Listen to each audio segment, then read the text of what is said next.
महाभारत कथा। दशरथ के नाती ने भी लड़ा महाभारत का युद्ध, मार गिराया अर्जुन का पुत्र।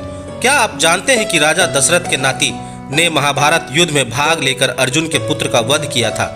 जानते हैं इसके बारे में। महाभारत युद्ध के दौरान कई ऐसे किरदारों का वर्णन मिलता है जिन्होंने युद्ध में भाग तो लिया लेकिन उनका जिक्र नहीं हुआ।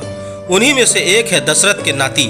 जी हाँ, महाराज दशरथ के नाती ने भी महाभारत में भाग लिया था। इतना ही नहीं बल्कि इन्होंने अर्जुन के पुत्र का भी वध किया था। ऐसे में आपको पता होना चाहिए कि महाभारत में दशरथ के किस नाती ने भाग लिया, दशरथ के किस नाती ने लड़ा महाभारत का युद्ध। कुछ ग्रंथों के मुताबिक राम, लक्ष्मण, भरत और शत्रुघ्न चारों दशरथ के ही पुत्र थे।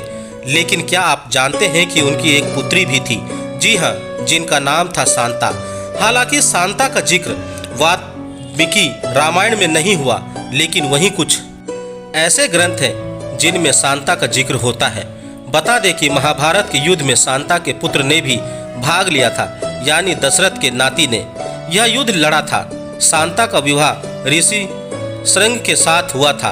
वहीं उसने एक पुत्र भी उत्पन्न हुआ था, अलम्बुस। ये पांडव के भी रिश्ते में लगते थे, लेकिन वे उनसे काफी नाराज थे क्योंकि पांडवों ने युद्ध के दौरान जीतने के लिए छल का सहारा लिया था। ऐसे में जब दुर्योधन ने पांडवों के रिश्तेदार यानी अलम्बुस से मदद मांगी तो उन्होंने हाँ कर दी। ऐसे में अर्जुन के पुत्र से अलम्बुस ने युद्ध लड़ा। युद्ध में अलम्बुस ने इरावण का वध कर दिया। तब श्री कृष्ण ने अलम्बुस को उसकी भूल का दंड दिया और उन्होंने भी भीम के पुत्र घटोत्कच को युद्ध भूमि में उतारा। घटोत्कच और अलम्बुस का युद्ध हुआ। इतना भयंकर युद्ध देखकर पांडव की सेना डर गई।